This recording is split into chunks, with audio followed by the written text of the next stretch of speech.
Hello, അപ്പൊ ഒന്നിന് നമ്മൾ പറയാൻ പോകുന്നത് +1 ഹിസ്റ്ററിയിലെ എക്സാമിന് ഏറ്റവും ഇമ്പോർട്ടന്റ് ആയിട്ടുള്ള ഒരു പാർട്ടാണ്. അതായത് ആധുനിക മനുഷ്യന്റെ ഉദ്ഭവ സ്ഥലവുമായി ബന്ധപ്പെട്ടിട്ടുള്ള 2 സിദ്ധാന്തങ്ങൾ. അതല്ലാന്നുണ്ടെങ്കിൽ ഇങ്ങനെയും ചോദിക്കും, ആധുനിക മനുഷ്യന്റെ ഉദ്ഭവ സ്ഥലവുമായി ബന്ധപ്പെട്ട 2 വീക്ഷണങ്ങൾ ഏതാന്നുള്ളതും. ഒന്ന് ഏകോൽപത്തി മാതൃക, രണ്ടാമത്തത് പ്രാദേശിക തുടർച്ചാ മാതൃക. ഇങ്ങനെ 2 വീക്ഷണങ്ങളാണ് മനുഷ്യന്റെ ഉദ്ഭവവുമായി ബന്ധപ്പെട്ടിട്ട് ഉള്ളത്.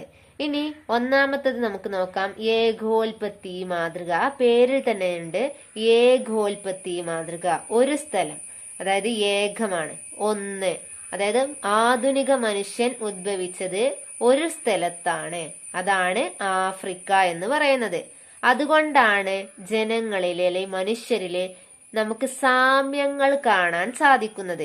ആഫ്രിക്ക എന്ന് പറയുന്ന ഒരു പ്രദേശത്ത് ജനങ്ങൾ ഉദ്ഭവിച്ചത് കൊണ്ടാണ് അവരിൽ സാമ്യങ്ങൾ ഉള്ളത്. ഇനി അവർ പറയുന്നത് ഈ വ്യത്യാസങ്ങളും നമുക്ക് മനുഷ്യരിൽ കാണാൻ സാധിക്കും.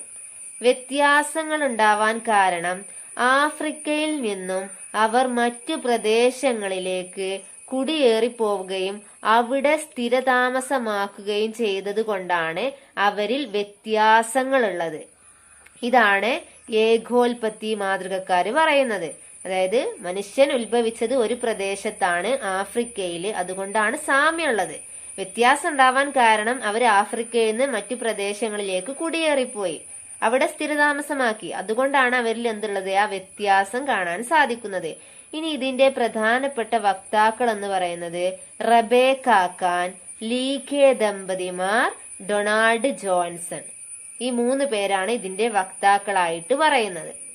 ഇനി രണ്ടാമത്തെ വീക്ഷണമാണ് അല്ലെങ്കിൽ സിദ്ധാന്തമാണ് പ്രാദേശിക തുടർച്ചാ മാതൃക എന്ന് പറയുന്നത്. ഇതിന്റെ വക്താക്കൾ പറയുന്നത് നേരെ ഓപ്പോസിറ്റ് ആണ്. ഏകോൽപത്തി മാതൃകയുടെ നേരെ ഓപ്പോസിറ്റ്. മനുഷ്യർ ഉത്ഭവിച്ചത് പല പ്രദേശങ്ങളിലാണ്, അതുകൊണ്ടാണ് മനുഷ്യരിലെ വ്യത്യാസങ്ങൾ കാണുന്നത് എന്നാണ് ഇതിന്റെ വക്താക്കൾ പറയുന്നത്. അതായത് മനുഷ്യൻ ഉത്ഭവിച്ചത് പല പല പ്രദേശങ്ങളിലാണ്, അതുകൊണ്ടാണ് അവരിൽ വ്യത്യാസങ്ങൾ ഉള്ളത്. ഇനി മനുഷ്യന്റെ വളർച്ചയ്ക്ക് ആവശ്യമായിട്ടുള്ള ഭൂമിശാസ്ത്രപരമായ സവിശേഷതകൾ ഉള്ളത് പല പല പ്രദേശങ്ങളിലാണ്, അതുകൊണ്ട് തന്നെ മനുഷ്യർ ഉത്ഭവിച്ചത് പല പല പ്രദേശങ്ങളിലാണ് എന്നാണ് ഈ പ്രാദേശിക തുടർച്ചാ മാതൃകയുടെ വക്താക്കൾ പറയുന്നത്. അപ്പൊ ഇതാണ് മനുഷ്യന്റെ ഉദ്ഭവ സ്ഥലവുമായി ബന്ധപ്പെട്ട 2 വീക്ഷണങ്ങൾ എന്ന് പറയുന്നത്, ഏകോൽപത്തി മാതൃകയും പ്രാദേശിക തുടർച്ചാ മാതൃകയും. എക്സാമിന് ഏറ്റവും ഇമ്പോർട്ടന്റ് ആണ്, എല്ലാ പ്രാവശ്യവും ചോദിക്കാറുള്ളതാണ്, ഈസി ആയിട്ട് പഠിക്കാനും പറ്റും. അപ്പൊ എല്ലാവരും ഈ ക്ലാസ് നന്നായിട്ട് കേട്ടിട്ട് പോവാട്ടോ. അപ്പൊ ഇത്രയേ ഉള്ളൂ ഇന്നത്തെ ക്ലാസ്.